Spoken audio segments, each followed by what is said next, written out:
Hello and welcome to Accepting User Input with Java. What we're going to do first, I've created a class down here. I named it Taking Input from User. You can name it whatever you want. But above where your class begins, you're going to type import java.util.scanner. Make sure you capitalize scanner. All right. We're importing the scanner class. And down here, I've got to make my main method, which is public static void main string args open curly bracket outside the parentheses. If you're using an IDE like this, then it'll give you your closing bracket. Now we're going to create a scanner object. And the way that you go about that is scanner. I'm going to name it input equals new scanner, open parentheses, capitalize system.in. Then put a semicolon.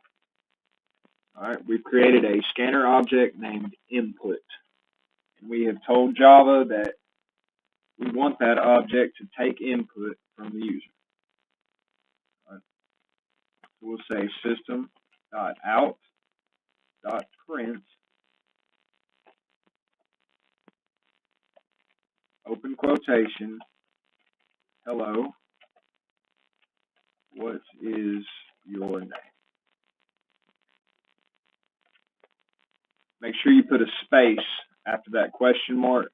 That way when the user gives their input, there's some space between what they're typing and the end of the sentence. Then we're going to let that be stored in a variable down here, a string variable. So capitalize string, and I'll name it name equals input dot next, and then open close parentheses semicolon. And that is the syntax for the scanner class accepting a string input from the user. All right. To be specific, it's called the next method. All right. We're about to accept an integer, which you do just a little different. Pretty similar syntax though. System.out.print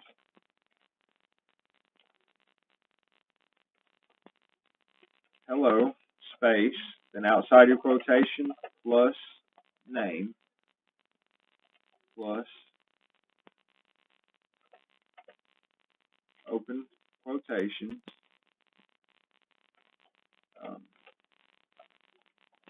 how old are you? Question mark space. Down here we'll say int, which is int,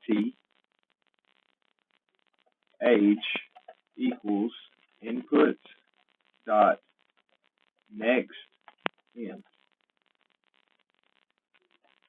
You're having trouble seeing that. It's input dot next int. The I is capitalized. And open close parentheses semicolon. Then system.out.print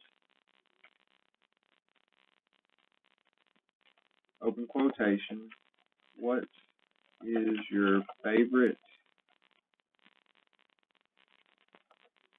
color? Question mark space. Down here we'll store another string, color equals input dot next. Open close parentheses semicolon. All right. And just so you can see that it's stored all of these,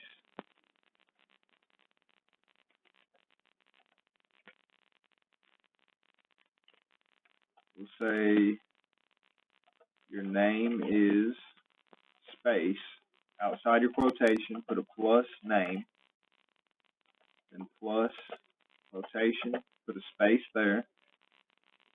Your age is space. Outside your quotation, put plus age, then plus, quotation, put a space there.